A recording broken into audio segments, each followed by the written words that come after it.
नमस्कार दोस्तों, अभिगम क्लास के YouTube चैनल में आपका हार्दिक स्वागत है। आज हम पढ़ेंगे हिंदी साहित्य का इतिहास।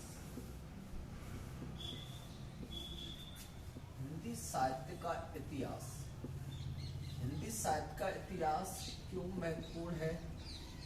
क्योंकि आने वाली भविष्य की परीक्षाओं, सेकंड ग्रेड के लिए, फर्स्ट ग्रेड के लिए, नेट एवं जेआरएफ आदि की भविष्य की कक्षाओं के लिए आज अध्ययन करते हैं हम हिंदी साहित्य का इतिहास। और आज हमारी पहली क्लास है और रेगुलर ये क्लास रहेगी हिंदी साहित्य के इतिहास की, लगातार रूप से, यथावत रूप से, और आप सब जुड़ने का प्रयास करें। हिंदी साहित्य के इतिहास की बात करें तो इतिहास शब्द होता है एक। इतिहास का मतलब, इतिहास शब्द की व्याख्या या विवेचना करते तो इतिहास शब्द दो शब्दों से मिलकर बना होता है, इति प्लस क्या हास। इसका मतलब होता है, इति का अर्थ विद्वानों के अनुसार, हमारे अनुसार निश्चित होता है, और हास माने घटित हुआ। इसका मतलब जो घटनाएं पहले घटित हुई उसे इतिहास कहा जाता है।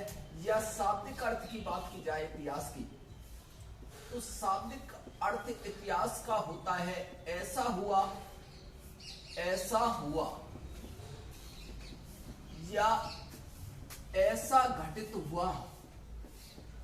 ऐसा घटित हुआ ही क्या कहलाया? इतिहास।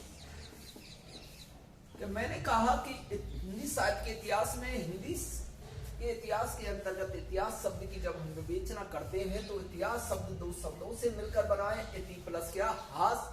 इति का अर्थ होता है निश्चित, हास का अर्थ होता है घटित हुआ। जो निश्चित रूप से पहले घटनाएं घटित हुई उनका आज हम अध्ययन करते हैं, वह भी इतिहास होता है। लेकिन हिंदी का शाब्दिक अर्थों की विवेचना को लेकर के सोचते हैं तो ऐसा हुआ या ऐसा घटित हुआ वही इतिहास कहलाता है। लेकिन बात की जाती है कि हिंदी साहित्य के इतिहास का उल्लेख जो मिलता है, सबसे पहले बात की जाए तो इसका उल्लेख मिलता है वेदों के अंतर्गत अथर्ववेद। क्योंकि हमारे जो वेद होते हैं, चार वेद होते हैं, ऋग्वेद, यजुर्वेद, सामवेद और अथर्ववेद। जो जादूटोने का ये वेद होता है वह अथर्ववेद होता है, और अथर्ववेद के अंतर्गत हिंदी साहित्य के इतिहास का सबसे पहले उल्लेख मिलता है। हिंदी साहित्य के इतिहास के बारे में एक विचारक हुए कालाइल, और कालाइल के विचारक हुए, उन्होंने कहा इतिहास एक ऐसा दर्शन है। उन्होंने अपने विचार प्रस्तुत करते हुए कहा इतिहास एक ऐसा दर्शन है, इतिहास एक ऐसा दर्शन है जो दृष्टांतों के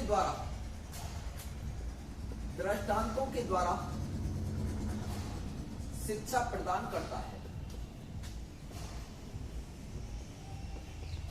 कि कार्लाइल ने कहा कि प्रदान करता है। विचारक हुए कार्लाइल के मित्रों, एक विचारक होते हैं कार्लाइल, और काफी बार पूछा भी जाता है कि इतिहास एक ऐसा दर्शन है।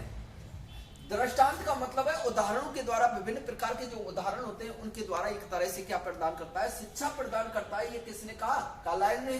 तो इसके बाद इतिहास के प्रति भारतीयों का दृष्टिकोण कैसा रहा? एक प्रश्न और पूछा जाता है कि इतिहास के प्रति भारतीय दृष्टिकोण देखा जाए तो भारतीयों का दृष्टिकोण दो शब्दों के अंतर्गत माना जाता है। एक तो माना जाता है आदर्शवादी या आदर्श मूलक, और दूसरा माना जाता है एवं आध्यात्मिकवादी। एवं कैसा? आध्यात्मिकवादी के रूप में माना जाता है। तो आपसे प्रश्न यहाँ पूछा जा सकता है, क्योंकि ये सेकंड ग्रेड के लिए, फर्स्ट ग्रेड के लिए, नेट, जेआरएफ आदि के लिए हिंदी साहित्य के इतिहास का विवेचन करते हैं, तो इसके अंतर्गत पूछा जा सकता है कि भारतीय हिंदी साहित्य के इतिहास के प्रति भारतीयों का दृष्टिकोण कैसा रहा? तो वो आदर्श मूलक एवं कैसा रहा? आध्यात्मिकवादी रहा। कैसा रहा?